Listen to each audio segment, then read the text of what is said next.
We thought we'd do a little road trip out to the Lolo Creek area, but before we do, out the back window we noticed these little white-tailed deer. Notice this little doe in front. When she hears something that she doesn't think is quite right, she's going to stomp. That's her warning signal. There's a timeline in the description below if you don't want to watch the entire video, but just go to sections. After a long winter, everybody's ready to go camping come spring, and Memorial Day weekend's kind of the start of all that around our area. This is the first year that all of the Forest Service campgrounds are closed, but everybody just uses dispersed camping, or as we call it out here, goes boondocking. I tried to find out information about the miner's cabin, and it appears that the Forest Service now owns that piece of property.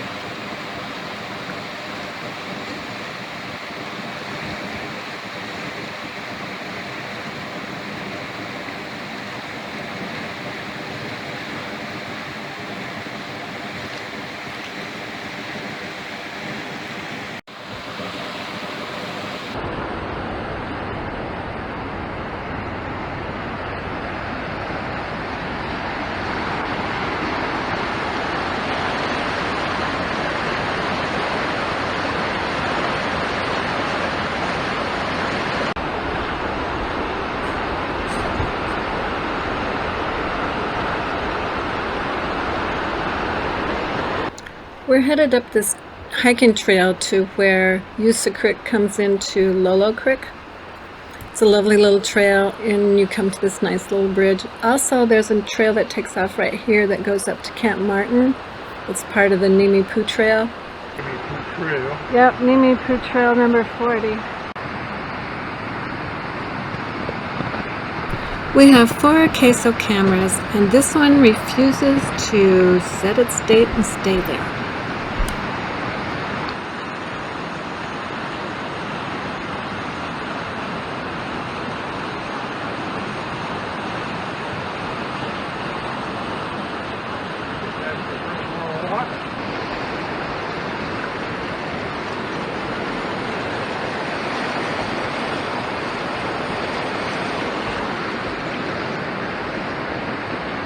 That must be the trail?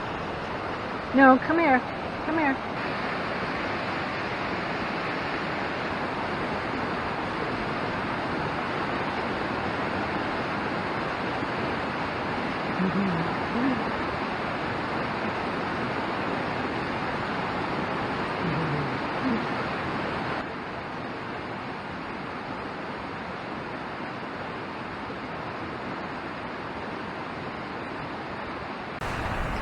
The Lochsaw Ranger District has jurisdiction over this campground. According to the Forest Service site, there are 9 sites. I'm not really sure because I took a detour. There were some people camped down by the creek. I didn't want to disturb them, so I didn't make a circle. I took this nice little trail that went through the brush. I had never even thought about kayaking the Lolo Creek.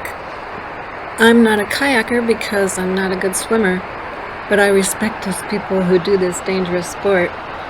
While I was researching Lolo Creek, I encountered an interesting article written by Greg Stahl, and he graciously allows me to use part of his article. Quote, "The whitewater isn't too challenging at first, but the ramifications of a mistake this late in the day in such a remote place would be severe. The canyon walls are sheer, and there would be no easy way to hike out. We stop at every horizon to look downstream, and our progress is slow. It's raining, too." I've put a link in the description below if you'd like to learn the rest of the story from Greg Stahl in his Western perspective.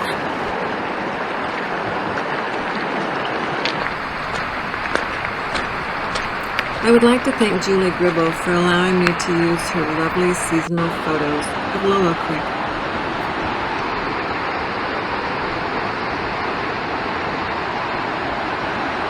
I also encountered the Idaho Backcountry Discovery Route, which is 1,250 miles with very little cell phone service, and the Lola Motorway is part of it, and of course it comes through Weippe and Pierce, and I've put links that describe it in the description below.